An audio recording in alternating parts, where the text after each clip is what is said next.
everybody, and good afternoon. Welcome to this event of the Standing Committee on Finance.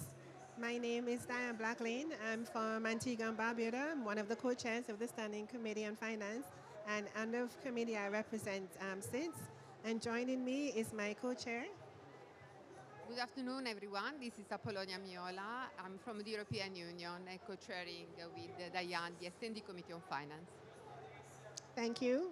And so for those of you who are not familiar with the Standing Committee on Finance, it is an expert body that has been established under the UNFCCC. The SCF assists the COP and the CMA on matters related to the financial mechanism. The committee is 11 years old.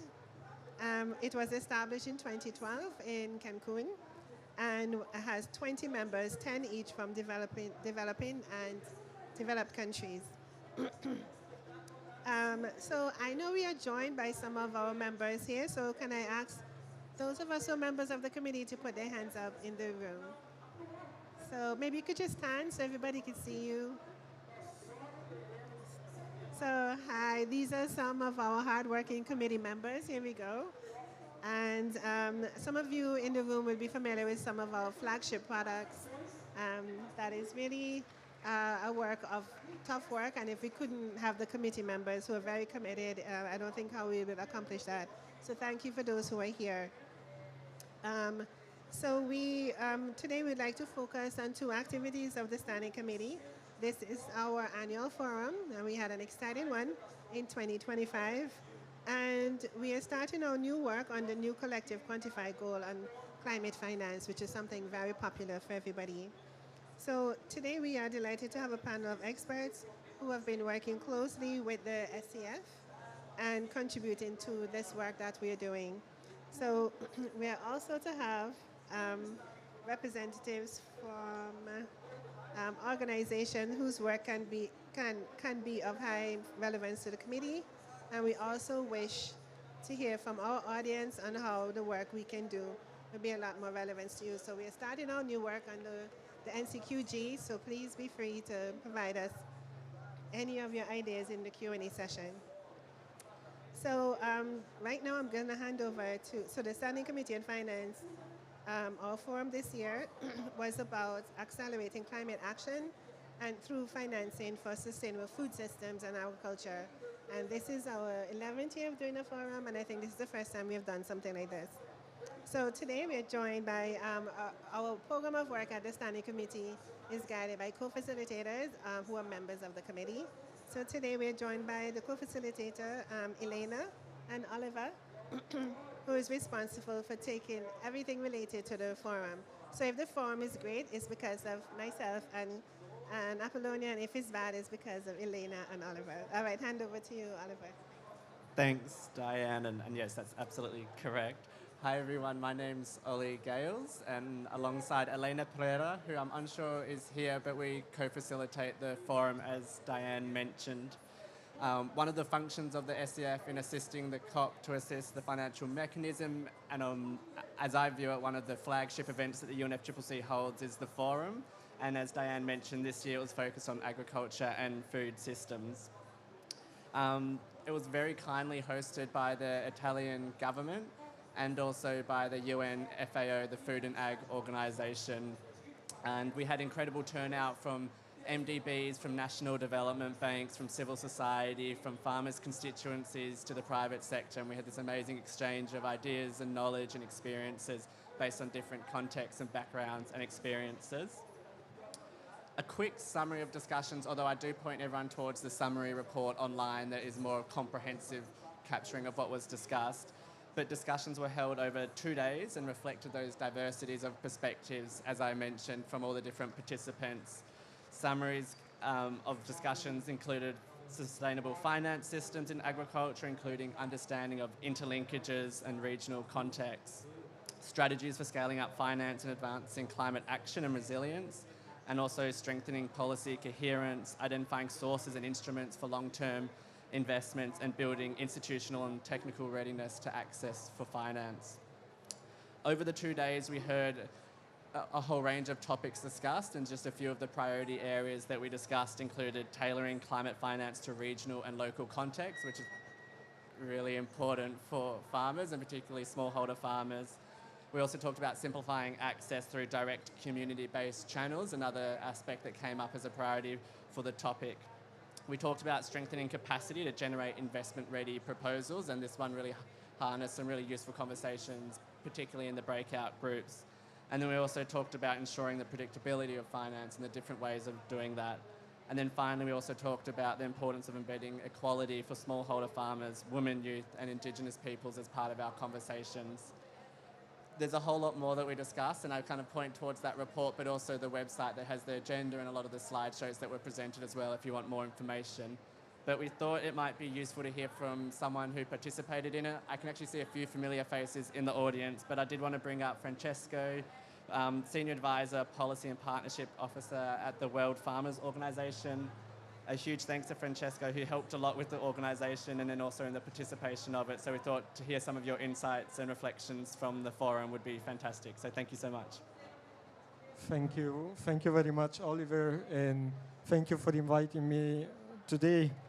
As Oliver mentioned, like I work for the World Farmers Organization, but I also have the honor to serve as one of the co-focal points of the farmers constituency.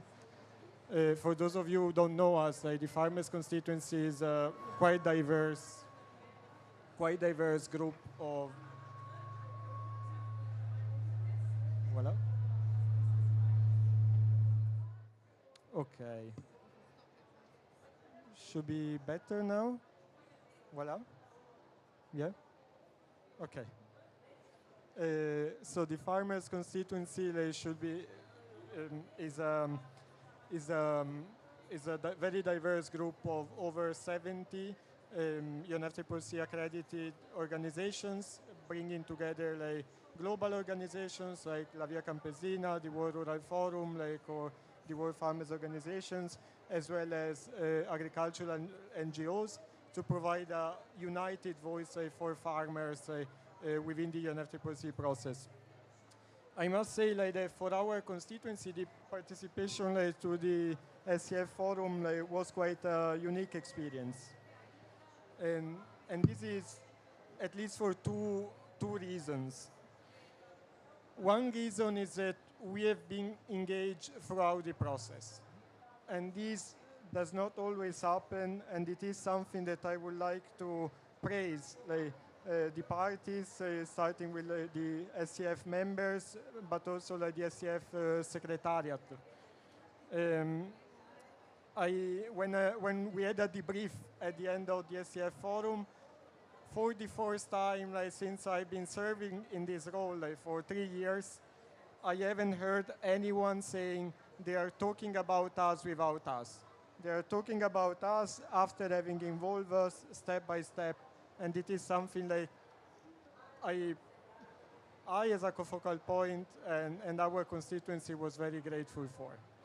The second point I would like to highlight is this format of bringing together the agriculture and finance negotiators on one side and the farmers and other actors in agri-food systems on the others. And we see this as a model to move from high-level discussions to on-the-ground implementation. This was a one-off event, maybe, but we really hope this will become a way of working. I would like to highlight 3 outcomes of the forum that were particularly important for our constituency, and then also 3 areas where I think we could work a bit more together, building on what has been achieved with the forum. First big achievement of the forum, I believe, was to talk not only about the scale of finance, but also about the quality of finance. Often we speak about numbers, but numbers do not necessarily reflect what farmers get on the ground. So the forum managed to bring together these 2 elements in what I believe was an encomiable way. The second point was the recognition that climate finance towards agri-food system is not an investment, but it is a co-investment. There was I like to cite a report from 2023 from the Forest and Farm Facility and the IIED, where they recognize that in developing countries, smallholder farmers invest between the 20 and the 40% of their annual income in adaptation. So when you look at it in absolute terms, like this is about 368 billion per year, which is more than what we've managed to mobilize through multilateral finance. So let's look at multilateral finance for what it is. It's not a donation like on farmers, it's a co-investment. And the third point that I personally like a lot, and the members of our constituency highlighted and felt as a big recognition, was this idea of farmers as equal partners, not mere beneficiaries. And last week, the Baku to Belém roadmap was published, and even there, for the first time, like in an official document, we saw an official recognition, like that if we want to scale up finance that is provided and mobilized towards developing countries, we can only do it like by leveraging like the farmer-owned structures to invest in agriculture. 3 areas for future work, 3 areas that we can build upon. When we started the forum, like on the first day, the framing of the forum was this idea of 3 gaps. There was an ambition gap, an equality gap, and a finance gap. So I try to keep this format of the 3 gaps and identify 3 gaps that we still need to look into. One gap is the gap between short term and long term. Sometimes we underestimate the importance of short-term finance for farmers, because the immediate need of farmers is facing like the impacts, the direct impacts of climate change on their farm. If you don't help them quickly recover from what they lose, from what is damaged at the farm level, it's very hard to think about building more resilient farm systems for the future. The second point, the second gap, is a gap between objectives, setting the objectives, and implementation.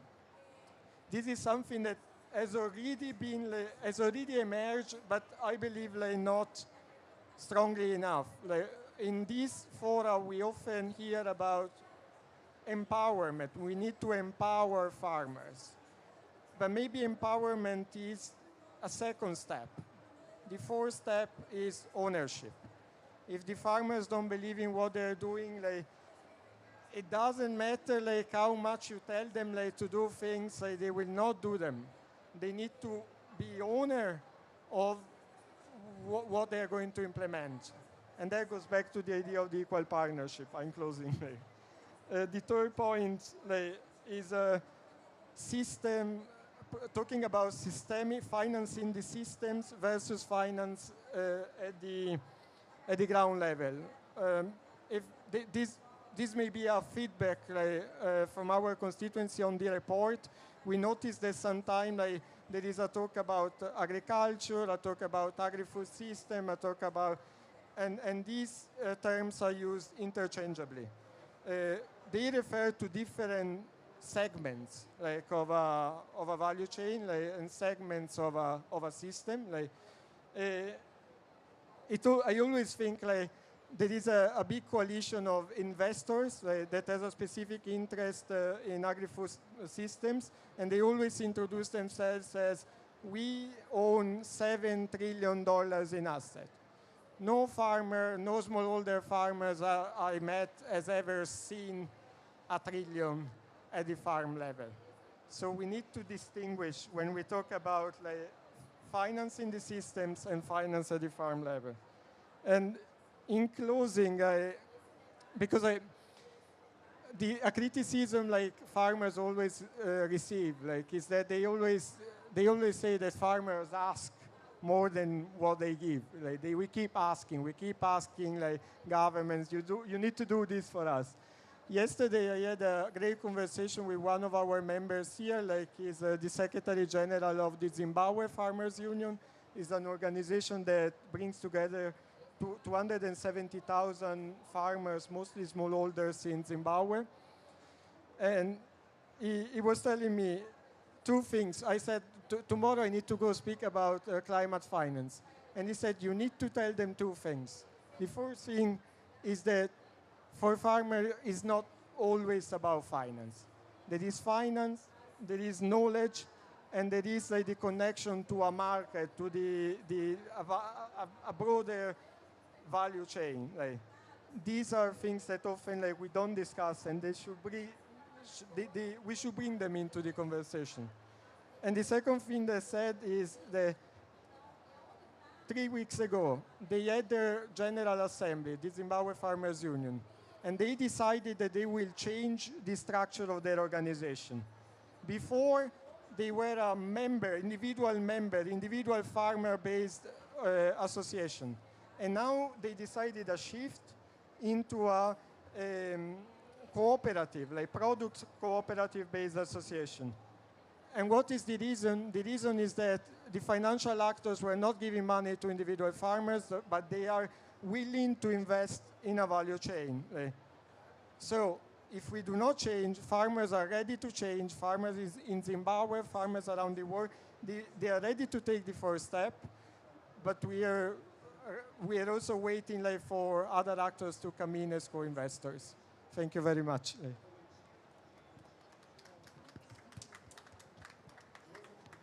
Thank you so much, Francesco, and thank you again not only for today, but all your support before and during the forum. We really appreciated it. And just quickly, a plug for the next forum for next year will be on water systems and the ocean, and the SCF is going through the process now of arranging that, so encourage everyone's engagement both in the preparation and then also once we have it in it as well. It definitely benefits from all those who participate. So maybe with that, I'll hand back to Diane and Apollonia. Thank you so much. Thank you so much. Yes, thank you.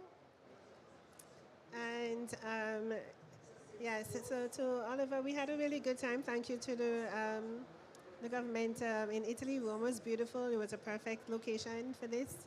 And it was really good to interact with farmers. So, so thank you very much. Thank you, everybody. So next, we're going to go to our next discussion, which is going to be on our work related to the new collective quantified goal on climate finance. And Apollonia will be taking that from here. Yeah, thank you, Diane. So now we will introduce briefly the key insights from the SCF expert workshop on information and data sources and approaches to monitor the new collective quantified goal. As you may know, the Standing Committee on Finance is mandated to prepare a report biennially, commencing in 2028, on collective progress towards all elements of Decision 1 CMA6 on NCQG, based on all relevant and available source of information for consideration by the CMA. The technical expert, so the SCF decided to start the reflection on the data, information, and approaches that we may need to monitor the NCQG, and though we had this first stock-taking exercise of what is available. Maybe we need the next slide. I don't know if the slides will follow me or I will follow the slides. I mean, let's have a pause on this point. Okay. Maybe I can follow the slides. So the key topic from the technical expert session were the quantitative finance flows elements. So the experts discussed this insight. I'm sorry, it's better if I can stand up and also look at what you are looking to. Otherwise, it's a crazy exercise, at least for myself. So the focus of the key topics were the quantitative finance flows, the access to climate finance, impacts, results, and outcomes. I mean, if you read the NCQG decision, I don't want to be your barrier. I want you to have the access to the slides too. And these are the three key aspects that you can also identify in the NCQG decision.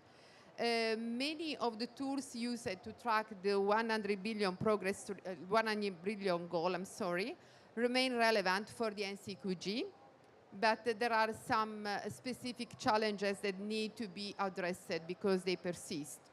These are the attribution of multilateral flows, insufficient data granularity, especially for adaptation and loss and damage, and inflation reducing the real value of support. There are also some opportunities that emerged, including national climate finance taxonomies, digitalized systems, and the use of qualitative markers like gender, nature linkages. And quantitative tracking remains essential, but it should be complemented by qualitative dimension that can capture also effectiveness. On enhancing access to climate finance, also in this case, we identified many challenges.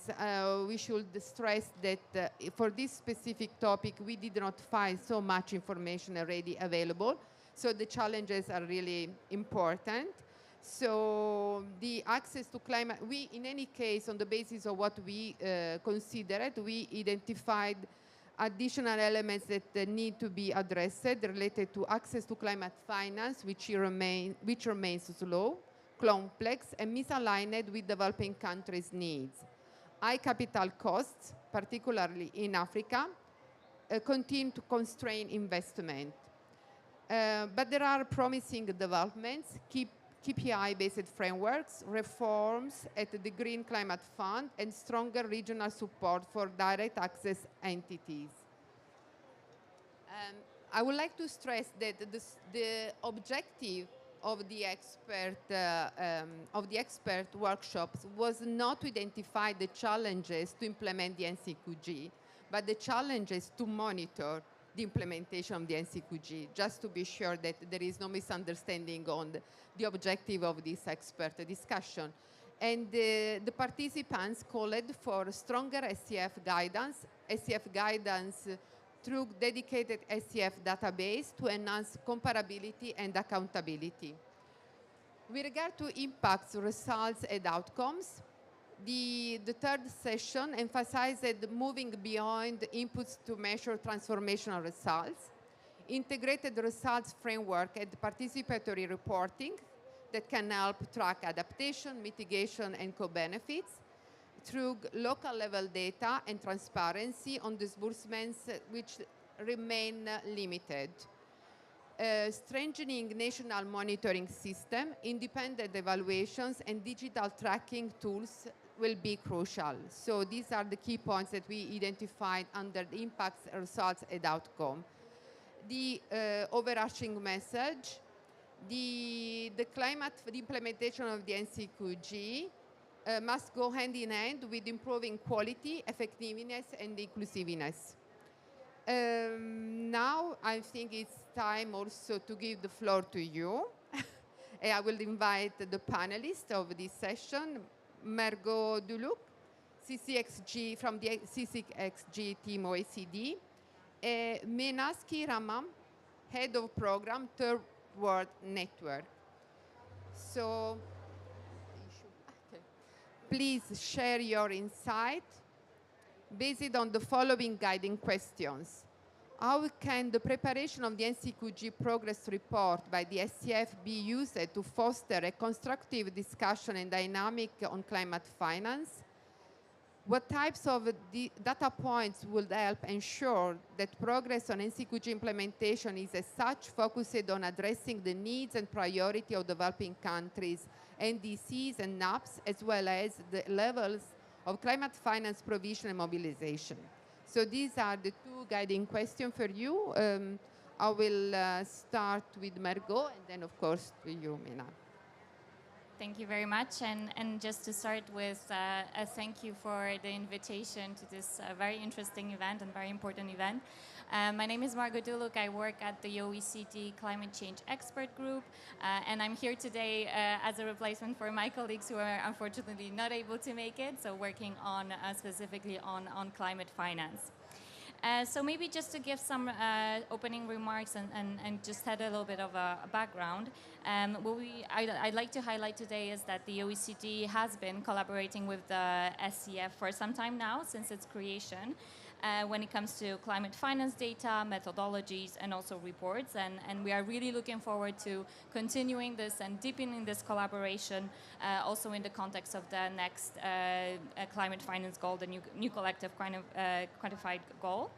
And also future assessments of progress. And then the OECD has had some considerable experience when it comes to also tracking climate finance and assessments of progress with the 100 billion goal in the past. And now moving beyond this goal, we are also committed to support the NCQG process, and we've done so over the past years as well. And here I can mention the participation in the latest meeting of the SCF during the June 2025 meeting, but also the work under the OECD IEA Climate Change Group that focused, and a paper that we just released that focused on the unpacking the decision on the 300 billion goal and also the 1.3 trillion scale-up goal.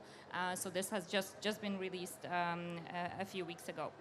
So to answer the first question on the preparation of the NCQG progress report, what we see is that the NCQG decision already provides provisions relating to monitoring, including a mandate for the SCF to prepare biennial progress reports, and that's a considerable change from the 100 billion goal that was not originally tied to any transparency arrangement, so it actually took quite some time to establish those. Now we have, with the NCQG, an important move towards more structured and systematic oversight. So in this context, we see a very big opportunity for the SCF progress report that can be planned ahead and coordinated over the coming 2 years. So we still have some time, and we can make use of this important time to foster a more dynamic and inclusive discussion when it comes to climate finance.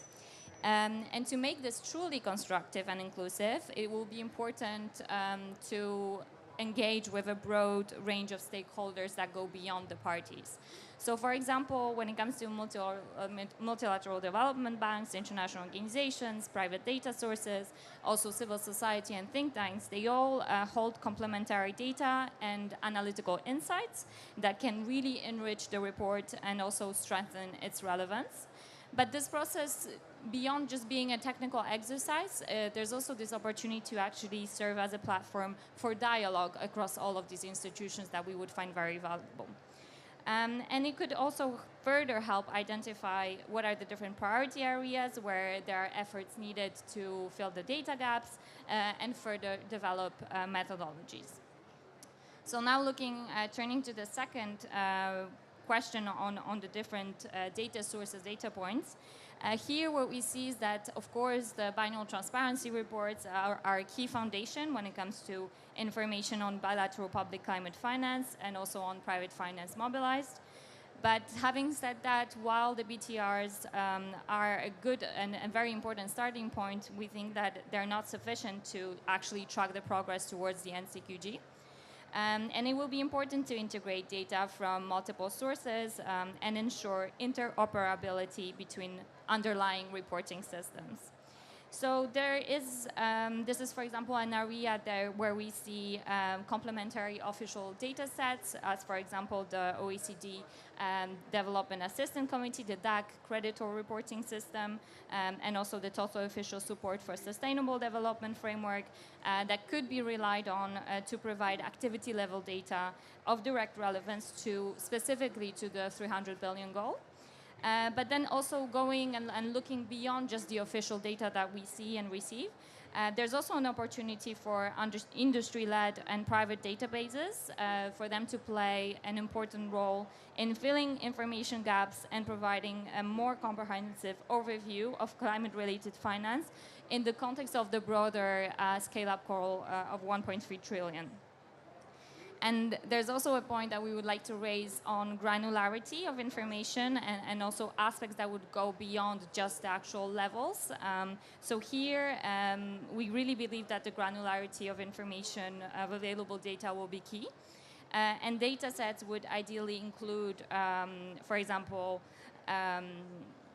the climate theme, the sector and subsector, as well as project level descriptions that make it possible to map finance flows against the different priorities that are set in national plans such as NDCs and NAPs. At the same time, we do think it is quite important to manage expectation and acknowledge that there are some limitations when it comes to having this mapping being done in an effective way. So, for example, on the one hand, we see that national priorities and needs are often expressed at relatively aggregate levels, and on the other hand, many data sources lack the necessary level of detail or may come with some confidentiality restrictions. So dialogues with recipient countries would be an important solution to try to solve these challenges. Because in a way, they could also help to interpret data in the national context and have more detailed information. And that could also improve the quality and impact of climate finance. So just to close, very briefly, looking ahead in the next 2 years, it will be very important to distinguish the two separate calls. So the goal, the 300 billion goal in the NCQG, and also assessing efforts towards the broader 1.3 trillion call. So on the one hand, when we look at the 300 billion goal, we can say that it can be tracked using detailed activity level data, clear attribution to public interventions, and also careful aggregation to avoid double counting. But on the other hand, when we look at the 1.3 trillion scale-up goal, it will likely need to draw on some complementary set of indicators that capture trends in financing to developing countries for climate action from various different angles. And OECD has some experience when it comes to testing different approaches to data collection, aggregation, and reporting. And we think that this testing exercise will really help identify what can be done in terms of achieving a balance between feasibility and also credibility. So the 2 coming years provide really a big opportunity for the SEF to oversee the testing and engagement process with the different stakeholders, and the OECD is ready to stand close by and to ready to contribute and continue the collaboration, very fruitful collaboration with the SEF. Thank you.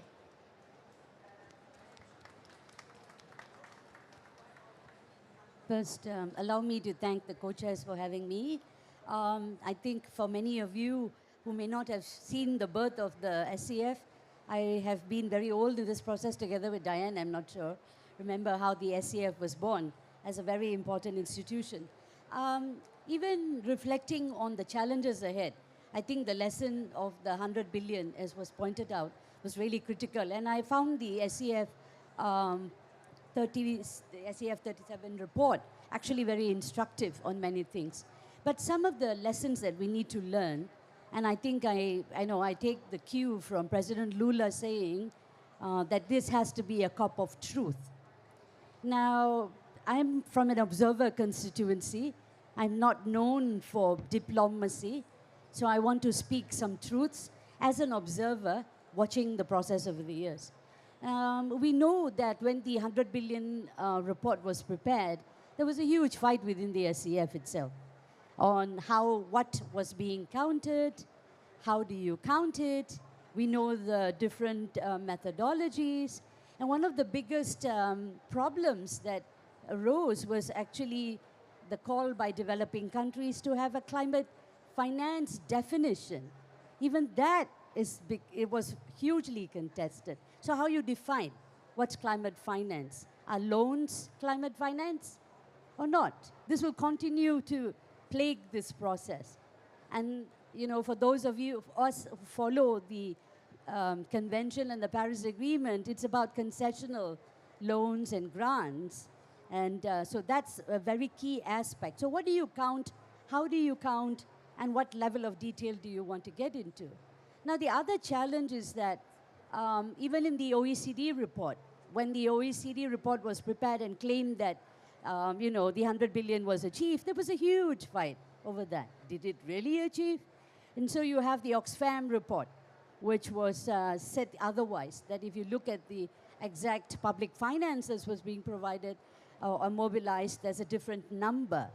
So I think it would be very useful to engage with Oxfam, very important, so that we learn from how they track the responses. What do they do? What do they look at? And so I think that is absolutely critical. And so if you want to talk about engagement, engage with those who are tracking the numbers.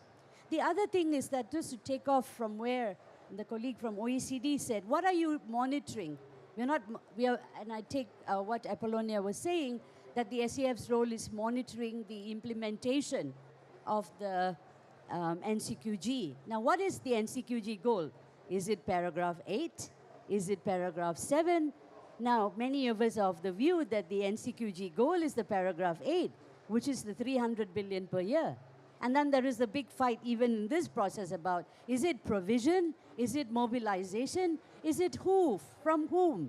So there are a lot of issues around here. It's not my view, it's not paragraph 7 on the Baku to Belém roadmap in terms of the 1.5 trillion. That's not what the SEF, this is my view, I stand corrected.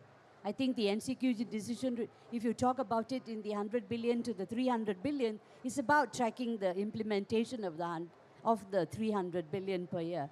So how do we move forward then? How do we build trust?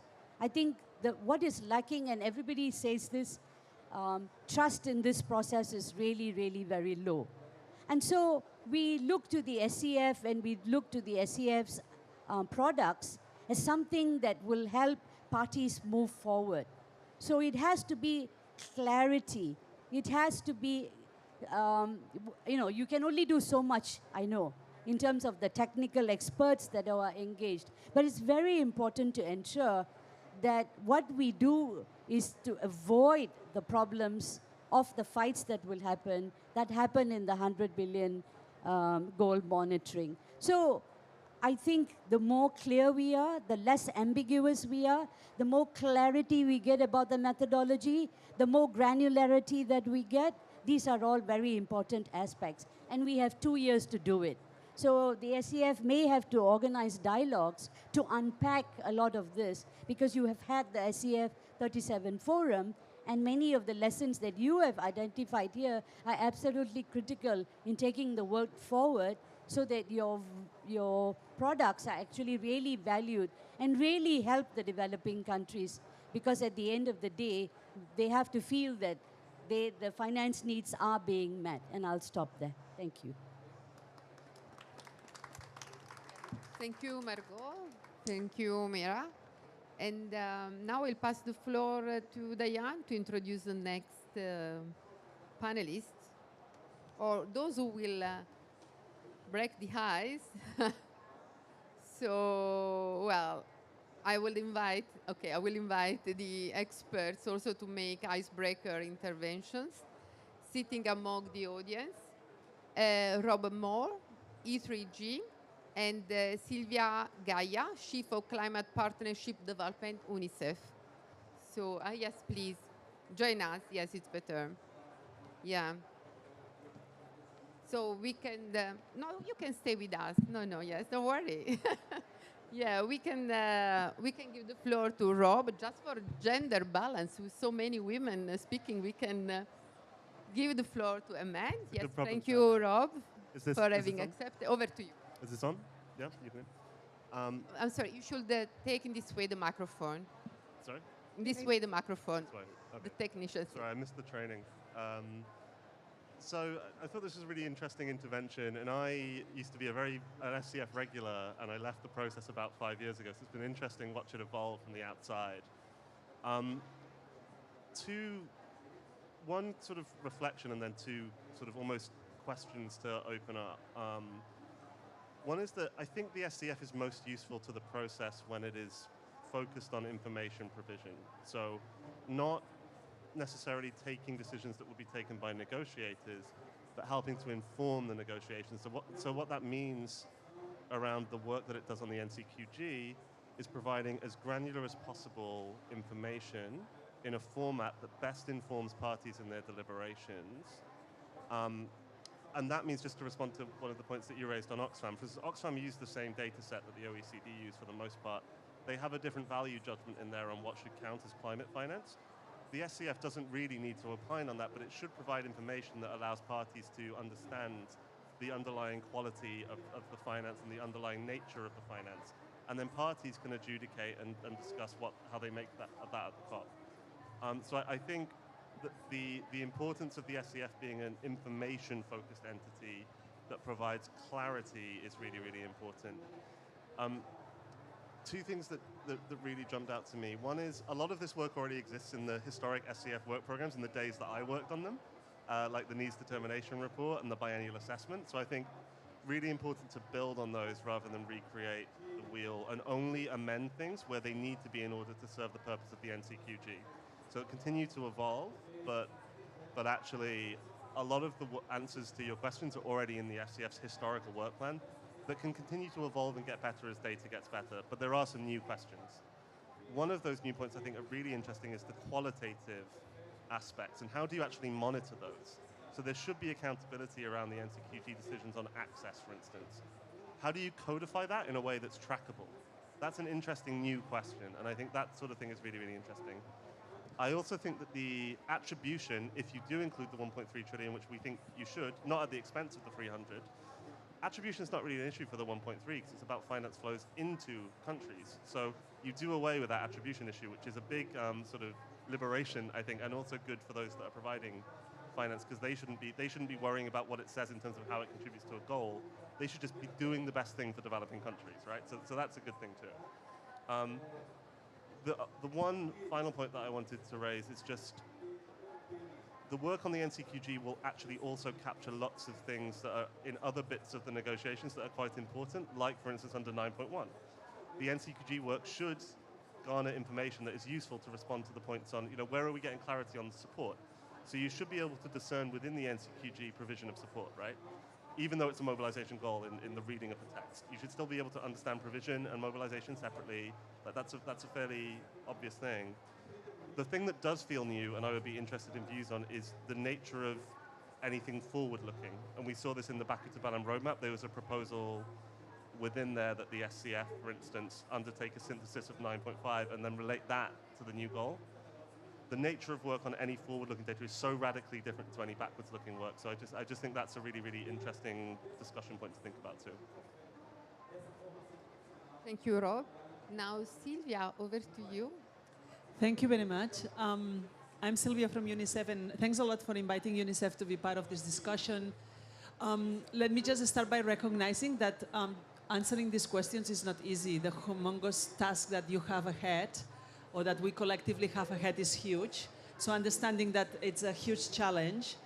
But we believe that the NCQG report is going to be a very powerful tool for constructive engagement, and if it brings transparency, if it brings clarity, and if it keeps a focus on outcome for people. And I think that Mina and Francesco and you also have talked about that, about the importance of this. I think that it's important, first of all, but what is the ultimate goal in mind, which is to reach people, and what is the impact we are going to create on people. So when we are talking about measuring the amount of finance, it's not only about the finance and the flows, it's also how this is going to have an impact. What is the ultimate result achieved, the achieved result.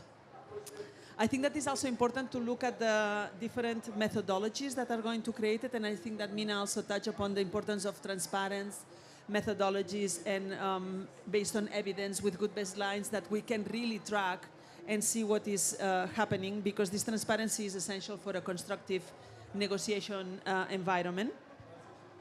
I think that in the third place, I think that we need to reinforce that the NCQG has to be needs-driven. How are we going to establish the relationship between what is disbursed and what is needed?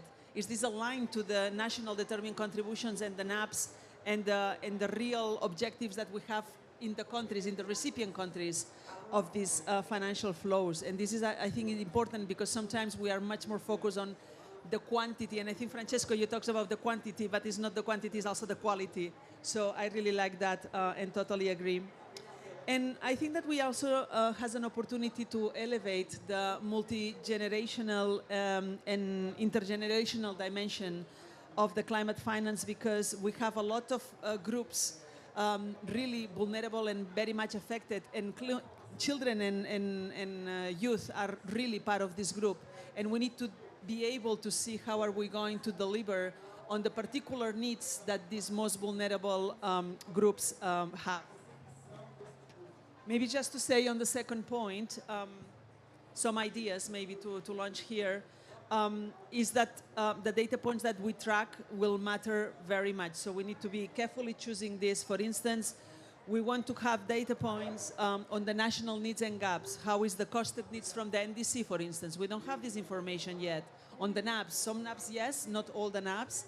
Financial gaps for critical social services that are at the basis of community resilience.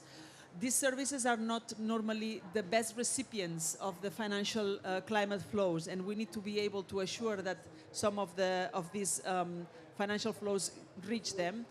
And what is the proportion of the finance that is really aligned with national identified priorities? And for us, this is important because the NDCs, we are working on the ground with governments and all the sector partners to really assure that the most vulnerable are critically reflected on the NDCs. So we need to assure that the finance, a huge proportion of the finance, is aligned to these priorities.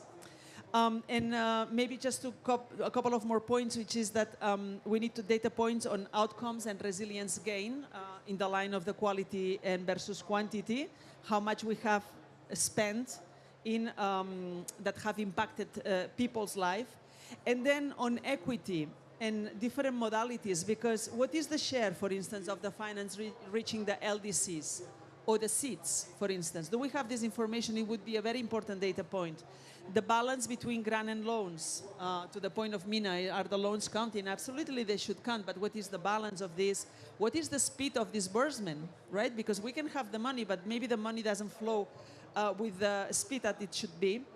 And what is the share of funds reaching the local actors and reaching vulnerable peoples? For instance, we have reports indicating that from the total adaptation finance, which is small, only 2.4% reach to particular needs that the most vulnerable group, including children, are there. So 2.4% is very small. We need to be able how to increase this. And maybe my fourth and last data point would be on inclusion and enabling conditions. We have talk about the youth and communities, how they are involved in adaptation planning. But then on the enabling environment, how much the risking tools we have available? Are we really targeting with the right policy reforms and the warranties and everything that will allow for this flow to be really effective, right? And achieve the impact that we are meant to achieve. So thank you very much.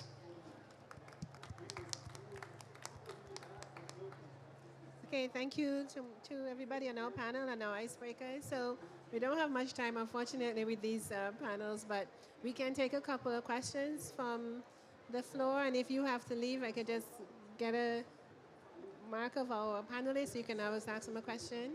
That's this one. Yeah.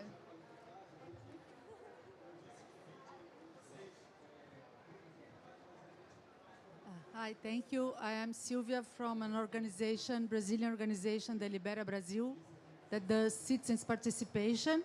And we have done citizens assemblies on climate finance here in Amazon cities.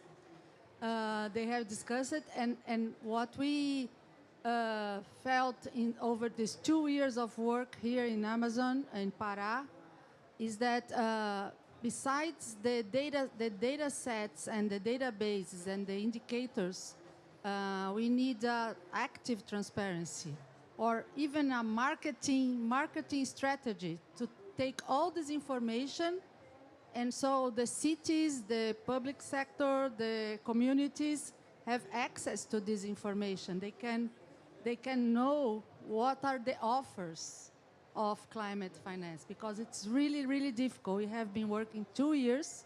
So I'd like to ask, what do you think about this active transparency and not generating the data, but also getting this information to the recipients? Yes, that's. Okay. We have another person. Should we just... So we're just going to take all the questions and then we'll go to the panelists. Thank you. Yeah, thank you very much for the very interesting event. My name is Martin. I'm from Swiss delegation. Being here for Gabby, who couldn't be here. I want to thank you for all your great work. SCF is very important for us to track finance. I've followed this topic for over 15 years, and it's really great progress you made. We're a bit concerned in Switzerland right now that there's too much work on the SCF, too much things the SCF has to do, and it's very important that we deliver these reports. So maybe as co-chairs, any thoughts you have on how we can streamline the activities and make sure the important work is done and we're not lost in all the nitty-gritty details we have to do. Thank you very much. Okay, thanks for that. So I'll ask Mina maybe to start with our first question. Oh, yeah. No, I think you're asking for quite a huge leap from the current products that they have. Even those of us who are following climate finance, when we want to read the products of the SCF, it's not easy. Huge amount of pages, huge amount of technicalities. But I do think that there is important work to do for those of, I don't know, I don't think it should be the role of the SCF. I don't think they can do it. They probably needs another process where we actually actively use that information in a much more popular form so that it actually gets to the communities and the people who actually need to know what's been happening at the international level and whether it is indeed being delivered. So it's a very important point. Sylvia? Maybe on the first question, very quickly, I think that the NDCs and the NAPs are key. Because it should be, they are not perfect. They are very far from being perfect. UNICEF has been advocating for years now to include the social services as part of the NDCs. And the fact that now these social services are part of the 7 targets in the Global Goal on Adaptation has facilitated that this is making it through and becoming a national priority. But for me, the national priorities should be like kind of the way where we define the basic needs and get everyone feeding into this. And then, as I was asking, how we can assure that we also measure the relationship between the finance that is unlocked and how this serves the purpose that has been put on the NDCs. And on the second question, I think that important, yes, it's a humongous task, I recognize that. But I think that we have a lot of information and data points available. For instance, from UNICEF, we are working a lot on private sector, and private sector are also putting a lot of flows of finance that we are not measuring, we are not counting this. We can help to gather this information from the private sector actors. And also, can we use tools like artificial intelligence? I mean, what is the way also to get access to all the information that is out there to facilitate a little bit this very humongous task? Thank you. Yeah, thank you. Anybody else on the panels? No? Okay, so Yeah. I think from what is the question too? No, I do not have a question, just a comment on Martin's points. I will say that this exercise, we are now trying to embed this exercise, in the biennial assessment report, overview of climate finance flows, to be sure that we continue this work in the SCF. We will consider also to have an additional moment for this kind of technical reflection. We will see in the next SCF meeting in February. But it's really important that we have also this open channel with all the practitioners and stakeholders working on this. I will stop here. Okay, thanks. So, I mean, to answer the question from the member of the Swiss delegation, I think for many of us as the co-chair, I mean, the success of the Standing Committee on Finance is really impressive in terms of the outputs. And when you look at the usage of the outputs and the value of them, I think it's important for us to continue to try. But definitely, we have had conversation on how we can empower the standing committee a little bit more and restructure it a little bit more to do the additional work. But I think there's a lot of opportunity to streamline the work that we're being requested to do. And I think that is something that we will definitely be looking at as well. But when you're looking, I think one of the interesting things too is that this COP is an implementation COP. And a lot of the information that we have generated from the standing committee is being used to guide implementation, which is fantastic. And we're talking about spending trillions of dollars a year. And we have this committee as well as the other committees under the body of the convention putting out a lot of very important work that is being used by social scientists, by the private sector, by the financial sector. But I don't think we are actually measuring the impact that these committees have on us moving forward. So there's definitely a momentum in climate impacts in terms of reduction of emissions. We're hearing that for the first time this year. We're seeing people from the Amazon who have never heard about anything and now are interested this year. Farmers are restructuring and so on. So we're seeing this massive movement. You know, it's like this big ship that is slowly turning. And I think we should just let it turn. There's a momentum. And soon I believe the Standing Committee will just be cruising along as with everybody else. But this is a tough time. When you're shifting and something is happening, we have to be careful that we don't change too much. So I think there's a success. It's having an impact. We're seeing a momentum. And I know Gabby is worried about a lot of the extra work and so on. But we're committed to make sure we streamline it because it is a lot of work. So I'll say that. But I think we're out of time. So thank you, everybody, for being here on behalf of the members of the Standing Committee, my co-chair, our observers who are so gracious coming to our meetings all the time, our diehard participants in the process. We're working with UNICEF and other organizations that are joining. UNICEF wouldn't even pay us attention when we started out first. So we're happy to see you here, that we make sure we're all inclusive. To our co-facilitators who organized the forum, that is one of our big plus here, and we're looking forward to one next year. Thank you, Ali. And of course, we have our secretariat who is just awesome. We cannot say enough about them. And they're the engine behind everything that we're doing. And thank you so much for fitting in. You did very well. Thank you, everybody.